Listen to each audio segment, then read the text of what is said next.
What is happening? It's Halsey Schider with the Helicopter Podcast. And man, oh man, this podcast just is like the gift that keeps on giving. Through this podcast, I just continually have the opportunity to meet and connect with new people. And it's just something I did not expect. So big shout out to people that listen, because I think it makes it all popular, possible. Obviously, thank you to MHM Publishing and the Vertical Helicast platform. Back at this very last HAI, it's going to be now VAI. That's a different topic for a different show.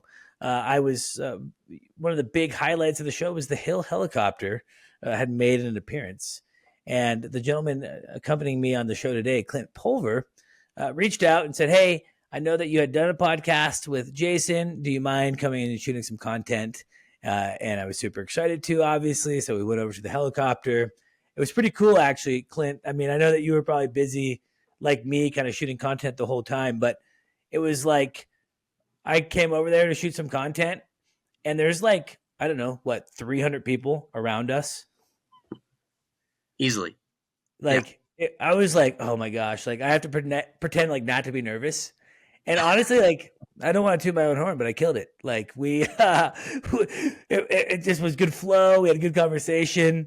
And it was just like exhilarating. I kind of felt famous for a second. Like all these people were watching you and me do our thing. So again, I think that this podcast has just allowed me to make a new friend in you. So Clint, welcome to the show. How are you? I'm doing awesome, Halsey. This is an honor. I told you this when we did that interview. I literally have listened to every single episode since day one. I've loved the show, love what you've done, and it's an honor to be here. So thank you. Well, man, yeah, thank you so much. I've obviously been keeping track on the content that you're producing and what you're doing with Hill. Super excited to talk about that and Hill in this episode. But first off, like, man, I just have a hard time keeping up. Like, professional musician, pilot, author, multiple a week podcast guest. Clint, what are you, dude? Other than a machine? I don't know. I ask myself that daily. What are you doing with your life, Clint Pulver? Life is fun. Life is crazy. I am a little bit all over the place. I travel all over the world as a professional speaker, and wrote a book, and I played the drums professionally for 25 years. But before any of that, my love of helicopters has always been the foundation of everything. That was truly my first love. I just ate, slept, and drank helicopters, and that was the goal. That was the dream, was to fly helicopters. And we'll probably talk about it, but through a series of some unfortunate events, my medical was taken from me, and some good things in my life fell apart so that better things could fit together. And it's been a wild adventure to get to where I'm at today. So it was an adventure. It's funny because you must have had the helicopter passion for a long time today. I'm working a deal right now. Obviously, my primary business, as everyone knows, and I'm always happy to give a shameless plug, but Helicopter is working a deal right now, and we're able to help a client secure a June delivery this June for an R66. And I'm doing it with a good buddy of mine, Mr. Matt Hewlett at Universal Helicopters. And I mentioned your name. It came up. I was like talking to someone on my meeting. I'm like, hold on, I got to do this thing with Clint Pulver. And Matt was like, Clint, I know Clint. I was doing demo flights for Clint, and I've known him since he was a little guy. So, I mean, this truly has been something that you've been into for a very long time, huh? Yeah, I did an internship at Universal Helicopters when Matt Hewlett was there as a student. Oh, goodness. And many people know Matt, as we refer to him as Huey in the industry. And yeah, at the very beginning, and was, taking people coffee and vacuuming the floors and whatever I could do to sneak a ride in a helicopter. And Matt was there, and that was really the beginning of this whole journey. Yeah, I love that. It's funny when people when someone's nickname becomes so much them, it's really weird to not call them that on this deal. Obviously, I have to be professional and address him as Matt. And it feels I'm like I don't know who Matt is. Like Yeah. it feels very gross. I'm like, Matt is here to help. I want to be like Kiwi. I even had Yeah. we had a Google Meet the other day with the clients, and admittedly, this was a referral partner that came through. I don't know these clients all that well, and they've entrusted us to help them, which is super cool. And during the Google Meet, I slipped. I called him like Huey like 2 or 3 times. But what can you do?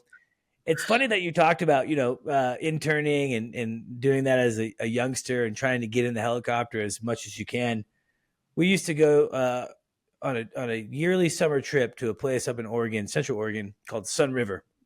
It's a cool resort town right outside of Bend. In fact, it's my happy place, and I live about 45 minutes from it now. But all the normal kids would go in the summer, like my brother or our family friends or whatever, and they would bike and they would swim and play basketball and whatever.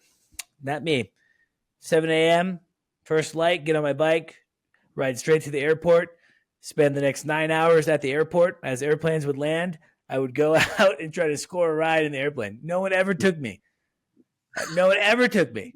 No one ever took you. That's No, sad. I think more people were like, "This is random and weird," but everyone was always happy to talk with me, and I think that actually helped with like my sales. Like, man, I was essentially cold calling these guys and trying to get a ride, and I was okay with the answer no, collecting a lot of no's. But it's just funny. That's the cool thing about flying, right? It's a lifelong passion that just bites you young. Well, for me, I mean, the helicopters, they represented just the ultimate magic carpet ride. There was just something about, from the sound of the blades biting into the air to the ability to take an aircraft to somewhere, right? An airplane, you got to go to the airport. Helicopter, land in your backyard. It was just this, and I think that was what was so fun is, flying was cool, but sharing the gift of flight with others was a whole nother level. And as someone who, I don't know, doing things that you love is cool, but doing things that have a level of significance and fulfillment, I think that's another level of purpose. That's really what fills me up. And I think that's what I always loved about aviation, and specifically helicopters, is it was so much about that. And I had pilots that had done that for me in my life. And my mom, I would tell her every time a helicopter would land or life flight would land, we lived close to the airport. I'd be, Mom, we got to go, get in the car. There's a Black Hawk landed. Like, and she would just, she would drive me to the airport. And I'll never forget that my first helicopter ride, and it was at an air show. There was only one helicopter at this little tiny airport, and I marched into the FBO, and I was like, "Who owns the helicopter?" And I'm just this little punk kid, and they're like, "Dude, we don't know. We're running an air show. Like, get lost." And there Yeah. was this guy behind me that heard me talking, and he came up and goes, "Who wants to know about the helicopter?" And I was like, I was like, I do. I was like, sure, this is my lifelong dream. Like, I love everything about rotary flight. And he just stopped me and goes, I own the helicopter. I he's got you, like, bro. come on out. Let's go look at it. And it was an old 206 Jet Ranger. He sat me in the seat, and then all of a sudden he just starts buckling me in. I was there with my grandpa, and he was like, "We're going to go and we're going to fly over your house." And dude, it was the most monumental, crazy thing in my life. And he turned on that turbine engine, and we took off like the magic carpet ride that it is. And dude, that was the moment where I'm like, I'm all in. This changed my life. And I was hooked. Yeah, it's incredible. I mean, that's just the majesty of helicopters, and also the majesty of like 97% of pilots. Uh, there's like 3% of guys that would have just ignored you and told you to piss off. But there's like usually an openness of like aviator to aviator, whether you're an aviator yet or not. Like that man probably had a similar experience when he was a kid, right? And it probably actually was a cool experience for him to be able to do that for you. And to think like that one experience, that one guy, that one act of kindness Yeah. inspired a lifelong love affair with helicopters. So it's pretty neat. And I always try to remember that. I think as a professional helicopter pilot, it's easy to get bogged down sometimes in the day to day. It's a job, right? It can feel like a job sometimes, especially at 3 a.m. at air medical or whatever it may be. But every time I was flying, I would always try to remind myself, like I was the little kid, right? I would land doing an air medical flight, and there would be some kids around the gate. I was that kid, and, Yep. and now I'm the guy in the cockpit, Mhm. And it's like, you just have to kind of remember those moments. And I think it kind of grounds you. And honestly too, flying, and this will be a segue. That's what we call that in the podcast business, a segue, of talking about medical. But, one thing that I learned at a young age, a young and cocky, arrogant 20-year-old, is that life is not fair for a lot of people. And just the fact that I got to fly helicopters every day as a flight instructor at the young age of 20 was an incredible gift from, I believe, God personally, but people can believe whatever. It's just my personal belief. And I always felt like I was reminded, I would be having a bad day. I'd be feeling bad for myself. It's hot out. I got to go flying. F my life. And then this guy comes in. I'm 20 years old. I'm pissed off, and I'm a higher time instructor. So I don't give me these BS demo flights where it takes 40 minutes to get the helicopter ready to go take someone for 12 minutes in the Yeah. aircraft. No. And of course, they put it on my schedule. I'm pissed off. It's hot out, and this guy shows up, and I think it was like his 33rd or 35th birthday, something kind of older than me, and he's with his parents, and this guy has cerebral palsy. And every single year, his parents take him and they spend the $70 of what they can afford on doing a demo flight for this guy. And that's the highlight of this guy's year is an 18-minute flight in a R-22. So I took him for like a 0.8. We landed downtown. We landed on that building. I was like, I don't care. Fire me, right? Like we're gonna do this one right. And it reminded me like just the gift of being able to have a medical and Yes. be of sound mind and body. Not that he wasn't. I don't exactly know the impalements of like cerebral palsy, of course, but like he could never be a pilot. He couldn't be a professional pilot. So I think it's really cool. I think it's amazing to never forget like how incredible this is and how fortunate we are. And in your case, I know that you've dealt with losing your medical. So I'm just like curious I know the background, but if my audience isn't familiar, just kind of give us the skinny on your flying and medical experience. Yeah, so as I mentioned before, the goal was to always fly helicopters, and at the time, being a young kid, people said go do fixed wing first. It's cheaper. You can learn how to talk on the radio. You can learn about airspace. You can save some money.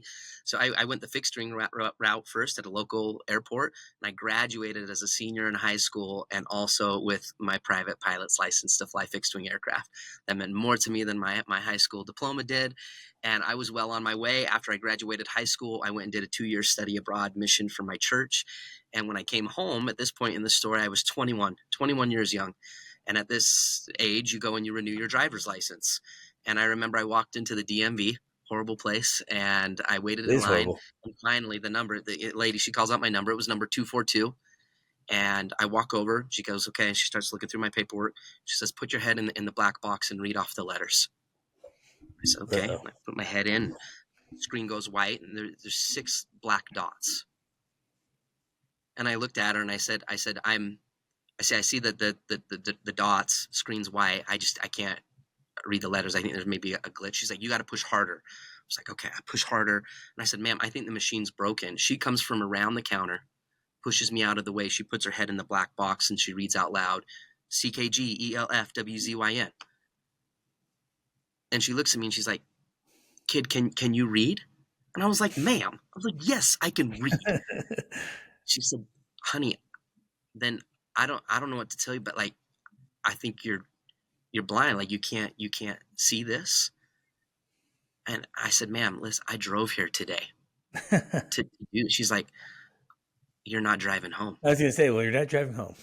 Yeah, and she literally took a big red stamp, pushed it on my paperwork, and it said denied, and now I'm under house arrest at the DMV. Long story short, I ended up at the Moran Eye Center at the University of Utah Hospital with a top leading authority, uh, an incredible doctor that specialized in a rare and degenerative eye disease known as keratoconus. And as a young 21-year-old kid, my eyes were as bad as an 87-year-old's. Oh my And goodness. keratoconus, it's a degenerative disease, meaning that over time it just slowly deteriorates your corneas. Your lenses get so thin to the point where you eventually go blind. And I'll never forget that, Halsey. I sat in that white room with that doctor, and he looked at me and he said, listen, kid, you've got till age 31, 32 until you lose your sight. And then he asked the question that so many young people are asked, like, what do you want to do when you grow up? Like, what's the dream? And I got a little emotional. I had tears in my eyes. I looked at him. I said, sir, I want to fly helicopters. Like, that is my ultimate dream. Nobody wants to do this more than me. And he got close to me. He looked at me. My mom was in the room with me. And he said, listen, he said, kid, it's never going to happen for you.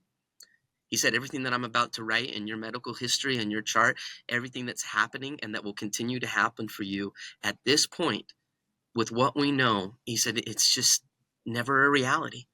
It won't happen. And there I was, right, as a 21-year-old kid with my eye on the sky, and literally in a moment, the sky fell in all around me, and I went from Oh, having purpose and passion and direction and a dream to literally in a moment everything fell apart. And dude, that was a hard, challenging time. I ended up going to college.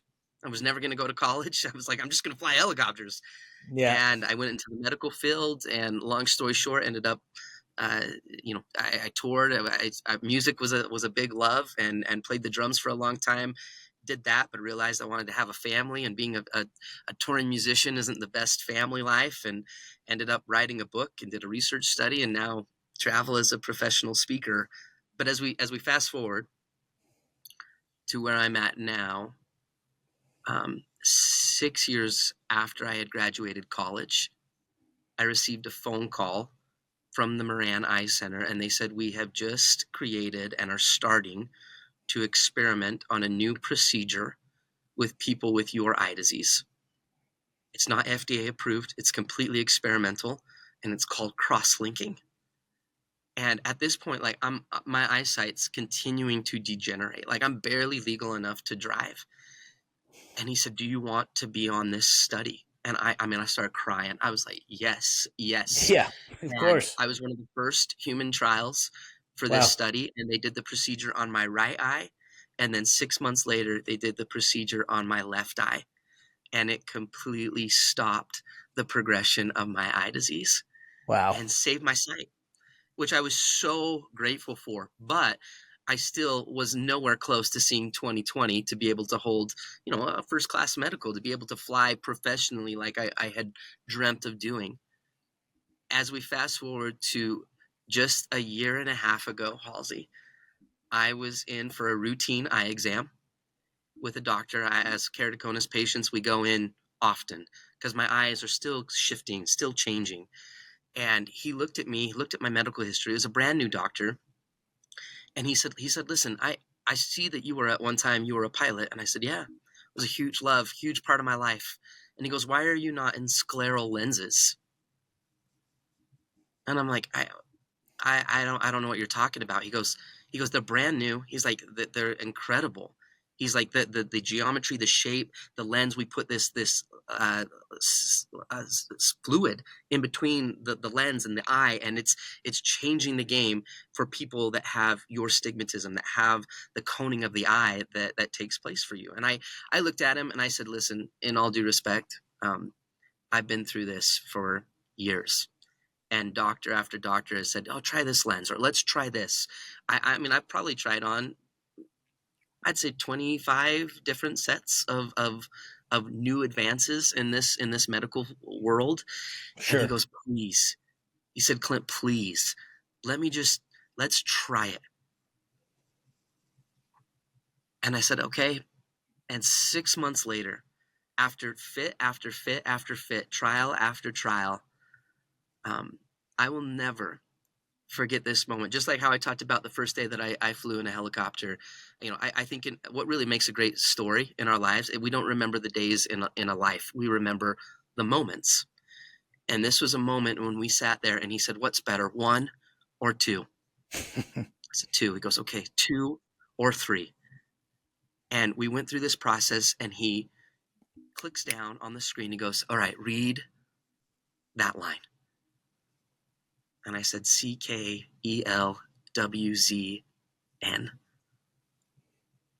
And he got a little emotional. And I said, "What line is that? What line?" He goes, "Dude, you just read the 2020 line." And That's again, dude, incredible. just more tears. I feel like I'm always talking about how I'm crying. But dude, it was just a moment, because the first thing that went through my mind, Halsey, was I can fly. Yeah. Like I can do this. You got your And wings back. it completely changed the game and started the journey that I have been on in this last year and a half. And yeah, so kudos to all of the medical advancements and all of the technology and the engineers and uh, everything that's taken place, because I'm just so grateful. And what was once a lost dream has now become a reality again. I want to chat a little bit more about that, but real quick, Clint, we're just going to hear from our sponsors. Thank you to our sponsor, Hillsboro Heli Academy. Embark on your helicopter pilot journey with Hillsboro Heli Academy. Known worldwide, they make it easy to achieve both U.S. and European helicopter licenses. Visit flyhaa.com to schedule your introductory flight and turn your dream into a career. All right, welcome back to the Helicopter Podcast, and thank you to our sponsors, of course, for making it possible. That's a silly thing. I never thought anyone would sponsor this show, so that's kind of cool. Speaking of unofficial sponsors, I see that you're rocking a Heli Life sweatshirt. Are you buddies with York? Absolutely. Shout out to York Galland, the man, the myth, the legend, a dear friend, a good human, great helicopter pilot. I love you, I York. love York. I just kind of lied on the podcast. I knew you knew New York, but we were talking about it yesterday, and that's how I know. But our guest didn't, so there you go. And I did a flight with York, a camping trip. One thing I didn't tell you on that is that I was a little apprehensive. I'd been a professional pilot for many years at that point. I'm heading out. I land at Provo. I actually wrote an article for Vertical about my experience flying with York. And I think I do a good job in the article of like encapsulating the moment of my first time in Utah, being surrounded by these mountains, being so excited, but yet so scared because I didn't want to go fly with like a private owner helicopter pilot and not have dual controls and flying in a very crazy environment around mountains and just all these things. Right. So I was excited, but apprehensive. And man, within moments, I mean, watching York do his pre-flight, watching him pull out his checklist to start the helicopter, watching him, in his professionalism on the radio, and not a single time in the 2 days that I flew with him did I ever feel uncomfortable. In fact, I felt like I was flying with a professional helicopter pilot. The guy, for being a private owner, is and a passion guy. He's clearly he treats it like a profession, and I appreciate that with people. That don't do it for a living. So it's cool. And I love the heli life. I love the whole idea about heli life. York was kind enough to send me some swag as well. And I think that the heli life is perfect for the helicopter podcast because it's like, this is exactly what we're doing, So, well, speaking of heli life, I mean, what a journey. I guess from age 21, how old were you from 21 to then reading that 2020 line? Yeah, so I just turned 37, so at the time I was 36. Okay. And so yeah, that 36, so just not long ago. So 15 years of life essentially, where you had to kind of regroup and reevaluate and do something else essentially, which is pretty cool. And we're going to divert a little bit because a lot of my listeners I think are younger, just based on the guys and gals that I chat with. Just talk to me a little bit about being a 21-year-old. I didn't have a ton of emotional intelligence at age 21. I don't know how I would have coped with that because, like you, my dream was always flying. unlike you, I never had a medical issue. It's never been a problem, and I've gotten everything that I've wanted in flying, 100%. Like, how did you, as a 21-year-old, deal with that? And knowing what you know now and the journey that's led you to here, would you change it? Not at all, because like I mentioned before, I think that sometimes in our lives, good things fall apart so that better things fit together. And at that time, everything had fallen apart. And I was like, what am I going to do? And I completely felt lost. But there's a concept, a principle that I believed in my life, that if you just go as far as you can see, eventually when you get there, you can usually see further. And through this process, I just kept going as far as I could see. And it was like, all right, well, then maybe I go to college and I just immerse myself there. And maybe there's something else in aviation, or maybe there's another industry, or maybe and through this process, I created what's called a board of mentors. And I think every person should create this. I don't know anybody that's achieved a level of success in their life on their own. And through that board of mentors and people showing me the possibilities of what could be in the world of entrepreneurship and authorship, in my speaking, in music, the ability to watch other people and to go, how did you do it? And what did you do? And how did you get there? Has springboarded the possibility of what now is my story. And it's been fun to just revisit this story, like to revisit the aviation world, like Matt and York and so many other people that were a part of my life before, but over time, just not being in aviation, to rekindle those relationships has been such a sweet experience. And still to this day, I have my board of mentors. York is on that board of mentors. Keith Campbell, another guest that you've had, Oh, my Keith. instructor at Utah Helicopter, is on my board of mentors. These amazing, Jason Hill is on my board of mentors. And I credit and owe the men and women in aviation that have taught me so much and continue to teach me so much. Man, that Keith guy is really impressive, dude. He's just too damn busy. I really want him to come and sell helicopters for me. Because not only is he a helicopter pilot, but he has a very extensive sales background, but he's too busy. It's a shame. Keith, if you're listening, I want you, buddy. Come stop selling security or whatever it is and come to Helicopter. Not managing a flight school. I know. Stop.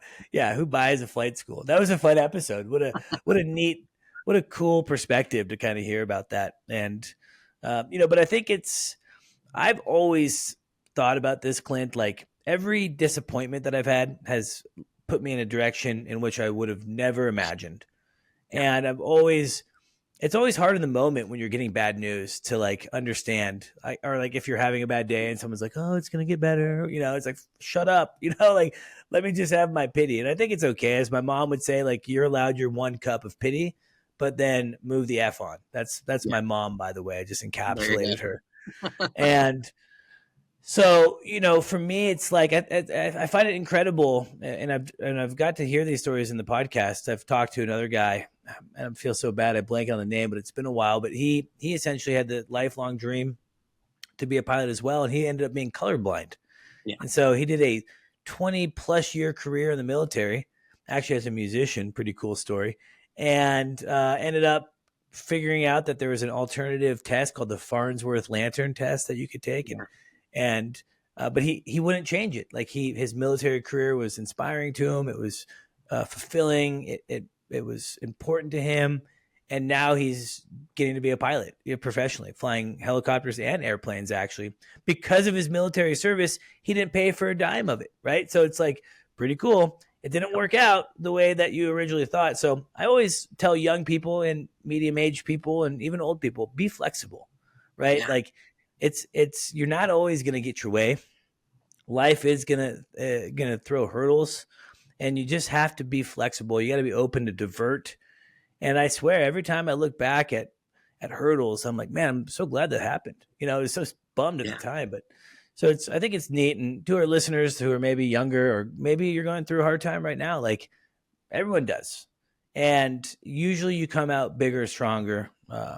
And sometimes you don't. There's some people that don't cope with it well, right? Like they just don't, they go the other direction. And that's always a shame, but it's neat that you were given the second opportunity. What happens now? You read the 2020 line. Obviously, you can't just go to your AME and get your medical. I mean, obviously there's more steps involved just because of the history and the disease that you have in your eye. So walk me through that a little bit. Yeah, so I went and met with the FAA flight examiner, and he went through all the documentation and the medical history. And I obviously, on my medical, it says that I have to have these specialized lenses. And we went through obviously all the eye exams, all the tests, and that I think the cool thing is I have quite extensive history, and so for him to see that and to go, okay, what a process, and it all makes sense, and the proof's in the pudding, and to sit in that hallway and say, okay, read the 2020 line, like either you can or you can't. And so at the end of the day, when I spout off those letters, he there it is. So it's incredible. Did you give that guy a hug or what?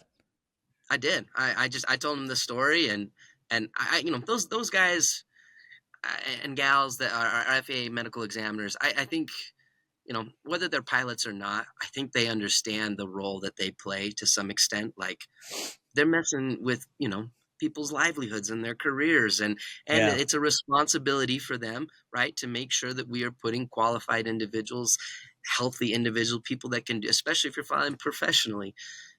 But it was a tender moment, and I think he realized what a cool journey that this moment is in the story. It's not everything that predicated me retiring from full-time flying, but actually a big anxiety that I had was like, man, I'm a one-trick pony. I didn't go to college. I don't really know anything else in the world. Honestly, I tried other forms of entrepreneurship outside of helicopters, things on Amazon or a lot of Amazon stuff actually, and then some other things, and they all failed. I just figured I was just a bad business owner. But then I had an epiphany of like, oh, well, maybe I should just like do what I'm good at. And so I stayed within my space and I found some success in that. But a big part of like that reasoning was this anxiety of losing my medical. Like, what do I do if I lose my medical? Like, this is my career. This is how I pay my bills. And so the side hustle of selling helicopters was never meant to be like a end all be all career. It was like, okay, I'm going to do this, and maybe it will prove a point that if something were to happen, then at least I can maybe fall back on this.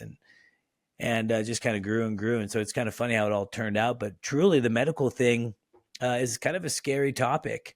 I know that everyone's blood pressure is a little bit higher on your FAA medical day. People get nervous. I mean, there's just so many things, and I do think that most importantly, most of the AMEs know. But I would also argue that some of the FAA medical system has to be like revamped or relooked at, because I also feel like it's kind of an underwhelming physical. I feel like it maybe misses some things, or sometimes it feels more of like you pay $120 and you get a medical type of situation. Maybe it's just my experience because I'm a young person that's healthy, and my medicals were always pretty easy. I always had, knock on wood, good eyesight. She's starting to fail on me though. I got to be honest. My night vision has gone to crap, and the last FAA medical I took, and I'm actually lapsed. I'm in a third class position now, but the last second class I took, the lady said, "Look, next time you got to get glasses." So I'm, I think with age, my eyes are starting to kind of go a little bit. But anyway, it's just kind of interesting. It's a scary thing, the medical, and so neat that for 15 years you probably felt like this was unobtainable, right? Just because of something that's completely outside of your control. Is your eye disease, is it hereditary, or was this just a random thing? Yeah, it is hereditary. My brother has it at a very, very minimal, in his left eye, just very small amount. And my dad has a very small amount. And of course, the guy that wants to fly gets the mother load. So, yep. Yeah. Well, it's like my dad has a beautiful head of hair, and so does my brother. Yeah, there we go. You can't have it all, I guess. You can't have it all, man. You can't. My brother's a good-looking guy too, man. I remember growing up, I was never Halsey. I was Lee's brother. There you go. Right, yeah. Lee's brother. And then you get to high school. He's 5 years older than me, but he left a mark. He was a very bad kid, but adults loved him. He's that kind of guy. Like, if that makes sense. Yeah, like, yeah, he broke all the rules, but he did it with everyone loving him. And so, yeah, I was always Lee's brother. I There you remember go. the girls in my grade would be like, "Oh, Lee's your Hey, brother? you're Lee's, Ooh." bro. Like, gosh, shut up. Shout out to Lee. He's a good dude. Good looking guy. He has a lot of hair. Uh, well, that, it's a neat, and I like to talk about the resilience, because in helicopter training, you may find hurdles as well. You will find hurdles, right? And so it's a smaller test at times, but it's good to be able to face that adversity and kind of be able to navigate it and trickle through it, and know that it's always going to work out. So real fast, you're an author. What is the book that you wrote, and how can we find it? Yeah. I started a research study 6.5 years ago called the Undercover Millennial Program. And I would go, I'm a millennial. That's the generation I was born in. So I was young enough to where I could go into organizations as a young person looking for a job. So imagine I walk into your flight school, for our flight school owners and operators listening, and I just say, "Hey, I'm an instructor at another school. I'm just looking to maybe transition." And I walk up to the receptionist. I walk up to either other CFIs, students, and I would ask, what's it like to be here? What's the culture like? Would you recommend it? And people would kind of look around. It would get quiet. It felt like an illegal drug exchange, and then they would tell me everything from the good to the bad, what they loved, who they didn't love. And they would tell me because I wasn't an employee survey, right? I wasn't a one-on-one manager meeting. And we've now done that with 198 organizations, and I've interviewed over 11,000 employees undercover. Well, And the magic of all of the research, Halsey, was not found when I would go into a flight school or a business where people were dissatisfied. No, the magic was found when I would go into an EMS program, or I would go into a hangar or an FBO, and I would ask people, what's it like to work here? And they'd say, I love it here. I love my job. I love my boss. I love my manager, Susie. You got to talk. The linemen are amazing. Why? Why? What were those leaders doing? What were those managers doing to create a workplace where people didn't just survive in aviation, but we actually thrived? It was a yeah, place where they went home better moms and dads because of work. They went home, it was a workplace where with their manager, they said, I like myself best because I'm with you. And because of you, I get to live a better story. And so we titled the book, I Love It Here, How Great Leaders Create Organizations Their People Never Want to Leave. And we were lucky enough, it became a #1 national bestseller, not because of me, but because of the perspective that it captures. And I think it's, whether you're a student flying or you're a seasoned owner and operator flying helicopters, we all influence. We all influence people. And I think sometimes the perception of leadership versus the reality of an employee experience, or the perception of dad versus the reality of the child, or the perception of your you as the husband versus the perception of your wife, like it can vary at times. totally. And so I think it was cool how we created an environment where people spoke their truth, and we were able to close that gap, and it's been extremely fulfilling work, and I've been lucky to be a part of that, and to hopefully help workplaces to become better, cultures to become stronger, where people do go home better moms and dads, and we create better families in a place where, like work, where we spend a lot of our time, that we find fulfillment and joy and purpose and passion instead of stress and burnout and fatigue and all of the things that many Yeah. experience in work. Yeah, it's interesting. Being a business owner and having people work with me and for me, it's very challenging, right? Because everyone's different. Everyone has different expectations. And I don't have any business experience, right? No college, no nothing like that. And so I shoot from the hip a lot, and I always kind of follow my gut. And I always kind of make a joke, like I'm probably not doing business right. I mean, I do a lot of things right. My accounting's on point. A lot of good things are on point. And I've figured out, I've learned a lot of things, but when it's come to people, I think that most companies fail. It seems like, it's like a liability on your P&L is people. It's probably your largest liabilities and your largest expense. But man, with the right people, I feel like it's your best investment. It's your best Um, asset. and I think I've talked about it on the show before, like this idea of like the best investment I ever made was in myself, right? Like I have investments. I own real estate. I have money in the market. I've done hard money lending. I've done things to make money, turn money into other money, right? Like I've done that. I get, your 10 to 12% sometimes return, potentially a little more at cases. When I invested in myself and started my company with $0, and now I'm at where I'm at, I don't know exactly what the percentage gain is, but it's a lot. So it's incredible to invest in yourself. And so I take that same approach to my people. Like, I want to invest in you because I think that you can be uber successful. And so I think I've created a good culture. Maybe you should come. It's now, we know who you are now, so my team would catch on, but we could do like an undercover boss with all 7 of my employees. Yeah. Put a goatee on Send me. you the book. You don't need it, but I'll send you the book. What I would love. It was yeah. It's a lot of work. It was a lot of work, but I think it's Is there an it's audiobook needed. available? Yeah, it's on Audible. Nice. It's on Amazon, Barnes and I Noble, need anywhere you can buy books. You can I need find that. it. It's kind of funny. My father-in-law wrote a similar book, kind of. He went around, and he's an author and a writer. Unfortunately, his book did not do well, but he went around for years. He started a website like in the early .com days, and it was a place where people could submit their greatest regrets. Mm. And he turned it into a book, and he had everyone from housewives to serial killers, giving their biggest regrets in this book. And it was called Damn, Life's Greatest Regrets or something like that, And he toured. He went on like a national TV show. He was on all the local, and unfortunately just didn't spark. But it's kind of similar in the fact of like a book created by hearing other people's experiences. And I think that's super cool. And I can imagine that it's made you a super relatable human, right? You've just connected with so many people. Clint, I'm loving this conversation. Stay tuned because we're about to talk about Hill helicopters, something I'm super excited to talk about. But first, a quick break for our sponsors. As always, a special thanks to Helicopter for producing this podcast. Specializing in helicopter evaluations, faster sales, and superb service, Helicopter is the go-to agency for clients expecting immediate results. Helicopter's team of helicopter professionals are the best in the business. Using their aviation expertise, a nationwide network, and a proprietary 76-step listing strategy, Helicopter will convert your listing from Mayday to payday. Ready to get started? Text Helicopter to 1-855-Helicopter. That's Helicopter to 1-855-735-5226.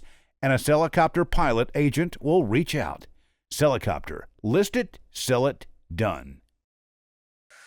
All right, thanks to our sponsors. And again, I'm joined by Clint. Clint is an author. He's a drummer. He's someone with a degenerative eye disease that has not defined him because he's overcome that hurdle to now get his FAA medical back. In fact, before we move on, I found you. I love it here. There we go. On Audible. I'm an Audible guy. I do know how to read, I promise. I just like to listen to my books. So I'm buying this. It's thinking, boom, success. I can't wait to listen to it. Thank you. Hey, check. That means a lot. In the bio, we'll have a link to the book. Look, this is the helicopter podcast, right? But in order to be a good helicopter pilot, you got to be a good person. A lot of your helicopter career could put you in a position of management where you're leading people. You're a chief pilot, you're a director of operations, director of maintenance, whatever it may be. So being able to know how to be an effective manager and an effective leader is really important. So I haven't read the book, obviously, but I'm getting the gist of that's probably what would help me do. So yeah, check it out. I think that this is really applicable to helicopters because I've had some really bad bosses in helicopters. And I think the reason for that is because helicopter pilots are really good at being helicopter pilots. They're not always good at being people managers and system managers and things like that. So check out Clint's book. Clint, you and I connected through Hill helicopters. I know that you essentially do do you do all the videos for Hill, or is it the video series? I know there's a lot of content. Yeah, we have a video series. Everybody, I hope you'll check it out. It's on YouTube. It's called Finding Hill, and it's a little bit of my journey back into this. And that's actually the first time I saw you. I didn't know you yet, but I watched the first episode, and you went to England and this whole thing, and I was thinking like, God, man, this guy's really good at producing videos. I need help drastically on when it comes to creating videos and editing. It's the bane of my existence. But and then we connected at HI. So you are very much connected to Hill. Admittedly, I heard about Hill probably about 3 years ago, and I sat on a call with the guy up in Canada, Pilot Orange. I'm forgetting his name right now. It's on my tongue, but and I think Ruben was on there, and it was about this Hill helicopter, this cool looking helicopter that they had drawn out on a piece of paper, right? And I was like, never gonna happen. Yeah. Good luck. That's just that's the stance I took. And I felt that way for a while. And then MHM asked me to interview Jason Hill. And I was like, man, this is going to be a great opportunity because Hill was starting to maybe become more realistic. And so it was definitely catching my opinion or it was catching it was in my brain. Mm-hmm. And I said, the point of my podcast is to give people a platform to give the honest truth of what they're doing. And so I never would be the type to like have someone on to try to discredit them or ruin them. But what I wanted to do is I wanted to ask the questions that if I was about to place a deposit on a helicopter that hasn't yet finished production, what are the questions I would ask? Yeah. And man, I got done with that podcast. I'm like, I would buy a Hill. Like, Yep. Sign me up, right? And I don't think I'm a stupid guy. I feel like I'm a pretty educated guy. I know the world well. I know the helicopter world well. And so after that podcast, my opinion really changed. And then just by happenstance, I ended up connecting with guys like Rick Violet through just my Celicopter day to day. I know that Rick is very much involved, and then meeting you, of course, at Expo. So it's like all of a sudden I'm like very much feeling a lot of Hill and a lot of excitement about Hill. What was it? Where were you? How did you learn about Hill? What has the Hill journey been like for you so far? And have you ordered one? What are you excited about? Just give me the whole Hill background for Clint. Yeah. So during 2020, I will never forget, obviously my career got extremely disrupted as a performer and doing live events. March 6, 2020, 33 events canceled that day. I will never forget that moment. And I just in self-loathing thinking, what am I doing with my life? I remember I was on Facebook just scrolling and I saw this ad pop up for this HX50, this Hill HX, like this helicopter that just was beautiful. It was stunning. I looked at the marketing. I'd never seen it before.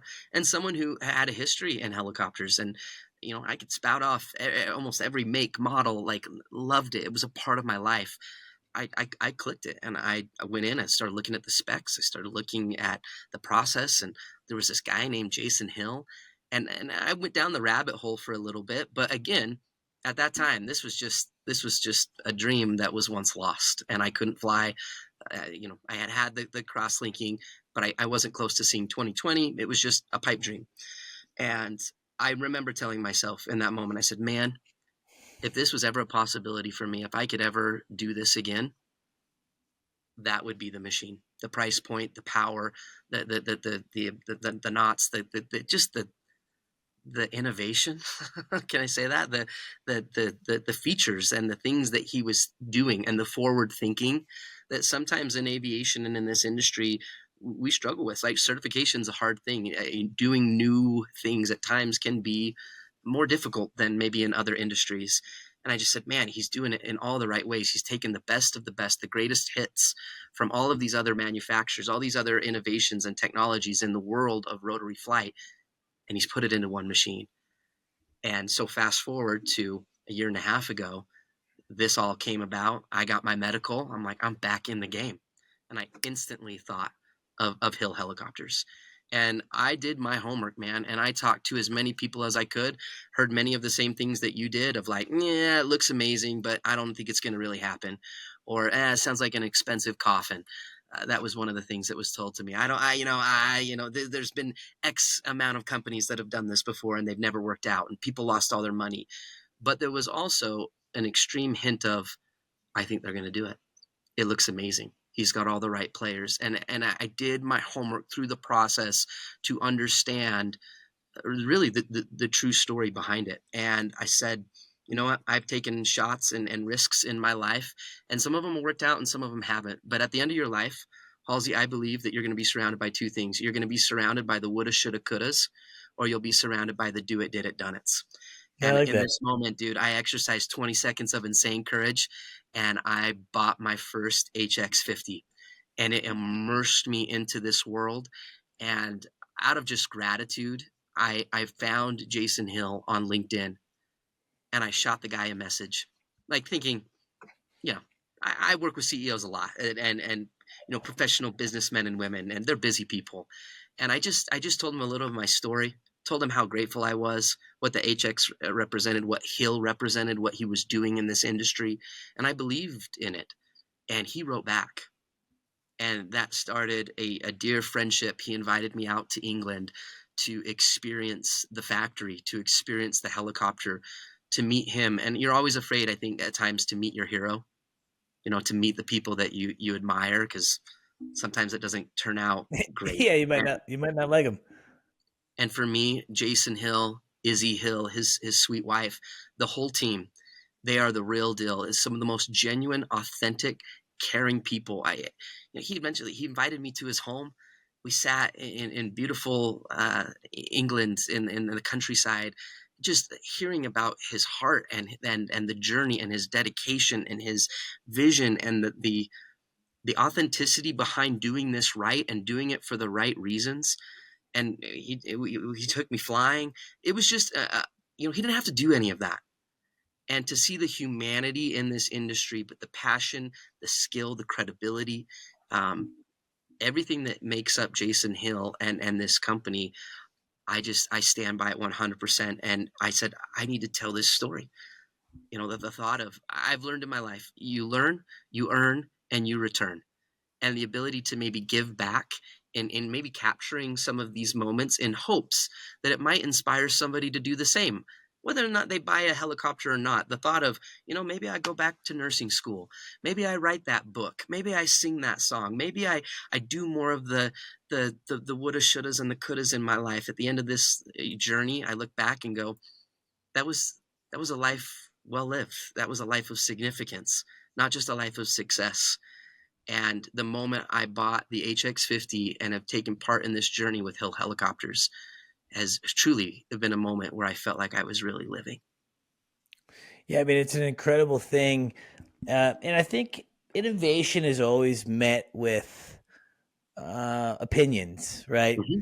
And for good reason. I mean, there's been a lot of innovation or touting of innovation that's just kind of fallen flat.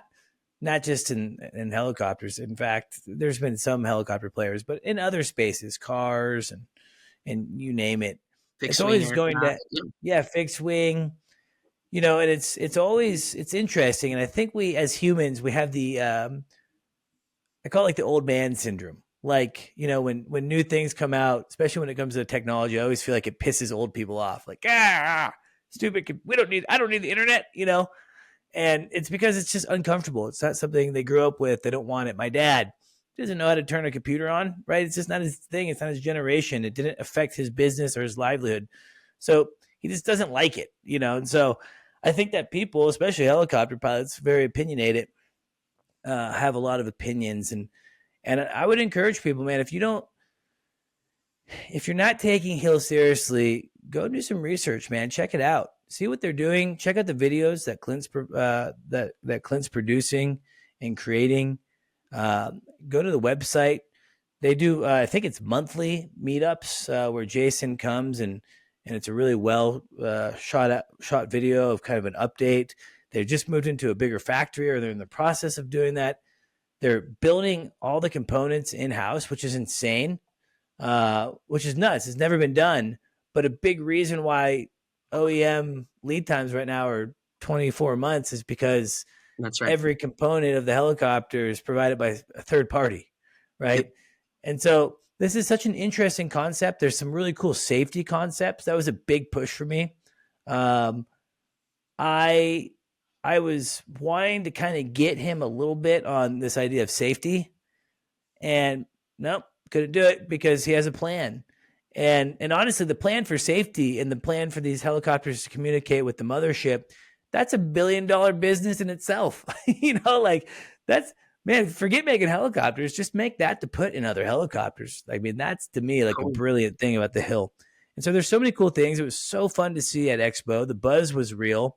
And I feel very lucky to have the opportunity to chat with Jason. Clearly a very smart guy, charismatic though, and a passionate guy. So if anyone can do it, I think it's him. Agreed. And look, are deliveries going to be on time? I don't think so. Are there going to be delays? I think so. But that's part of innovation, right? That's part of pushing the envelope. You have a plan, and just like life, you got to be flexible. And that plan could be a little bit different. Is certification going to be as straightforward as Jason thinks? That's my biggest snag. I think they have a plan that's really strong, but I think it could take longer. But that's okay, right? Because you have to have people like Jason that are willing to put themselves in a position to know that, man, they're going to be climbing an uphill battle. This will ultimately lead to Jason obviously being a very wealthy guy, but he's not doing it for that. Like, this is a passion project. This has been something that he's wanted to do ever since he was a kid. And so just getting to kind of hear about Hill and learn about Hill has been cool. And so I'm rooting for Hill, I'm excited. Are you just one aircraft on order, or do you have an HC as well? I do. I purchased an HX and an HC. And for our listeners that might be go ahead, Clint. Sorry, I stepped on you. No, I was just going to say that I think it's been so cool to how it's elevated the industry already in the conversations that are being had. The thought of, look how they're doing that, or, maybe we should rethink this, or maybe we should consider this. As I've talked to other industry or operators within it's good. It's good for all of us. And we all rise because of good innovation and entrepreneurial dreams to make this world of aviation, specifically rotary flight, better and safer. How cool is that? I mean, it's awesome. It's incredible. And it takes guts, but also that was a big thing for me, is like, this isn't a new helicopter. Like you said, like, this is the greatest hits. I think Jason said that before as well. Like, there's nothing new about this machine. He's just taking off all the great stuff of other helicopters and putting it into one aircraft, which I think is super neat. And obviously manufacturing all the components in-house and has a plan to scale. I thought I might get him on that one too when I interviewed him. Like, hey, cool, you can make a prototype. How do we scale, right? And he has it, right? The plan is there. So I'm very excited. For our listeners that might be unfamiliar with Hill, a great starting point is finding Hill. Go on YouTube. Is that just the best way to do it, Clint? Go on YouTube. Yeah, YouTube, just type in Finding Hill. The videos, you can tell when someone's good at making videos because it's like you want to keep watching. So Clint, kudos to you on the videos that you make, because they're informative, but they're very personal. Like, especially that first video, like you could tell, man, like you were legit. I felt like I could feel your emotions within that video, as silly as that may sound to our listeners, but you'll see. Go watch it. So Clint's done a good job at telling the story of Hill. You can go on the Hill website, of course, and check it out. HX is the experimental that's going to be coming out first, and then the HC is the commercial certified version, which would be coming out second. A lot of cool things. I'm super excited. Obviously, Clint, hopefully you and I will be working together and continuing to kind of, I'm excited to continue to monitor, where Hill is going. And I can't wait to kind of live the journey vicariously through your videos and what you're doing. So thank you so much for coming on, man. You're welcome. And thanks for the opportunity to talk about it, and just the community of not just rotary flight, even, the community of Hill. It's just the warmness and the camaraderie of people that, again, the through line, our common love is helicopters. And so thank you for letting me be here and to be a part of this. And I'm going to continue to listen. I'm a big fan, Halsey. So thank you. Man, well, I really appreciate that. I'm a big fan of you. I think you're an incredible person. I'm always amazed by certain humans and just their ability to do so many different things and be graceful about it. And I feel like, Clint, you're one of those guys. So thanks for coming on the show. I love it here. That is the book. I just got it on Audible. So you can go to Audible and you can get it. Well, that's Rich Dad, Poor Dad, but it was there a second ago. And check out Clint. Again, I think the book is going to help maybe you become a better chief pilot, a better director of maintenance, better DO. So I'm excited to check it out. Make sure that you check out Clint's videos on Hill, Finding Hill. Just go to YouTube, search Finding Hill. We're going to have some links in the bio as well to all this stuff. Clint, thank you again. I'm so excited to continue this friendship. And, I'm just, grateful for you and your journey, and congratulations on getting through your medical. How cool is that? Thank you. Yeah, it has been a journey, but it's been one worth taking. And the best part of it is taking people like you and all of the other friendships that I've made along that journey as well. So I'm grateful, and the best is yet to come. Heli life, buddy. Heli life. We're in it together. Life. Let's go. To our listeners, thank you for continuing to listen. I greatly appreciate it. Keep messaging me. I love the feedback. I love chatting with y'all. To MHM Publishing and the Vertical Helicast platform, thank you. If you haven't checked out our other podcasts, please do. John Gray at the Hangar Z is incredible. Kind of a law enforcement centric deal with him and Jack Shanley, not Sean Lee, even though his famous uncle in Portland is Sean Lee. He goes by Shane Lee, so it doesn't make sense. But who am I? And then, of course, we have The Real Rescue with Jason Quinn. He was Coast Guard swimmer number 500, and he talks about the guys and gals that are doing some amazing rescues in the helicopter world. So to our listeners, thank you. Clint, thanks again, buddy. Talk to you soon. Sounds good.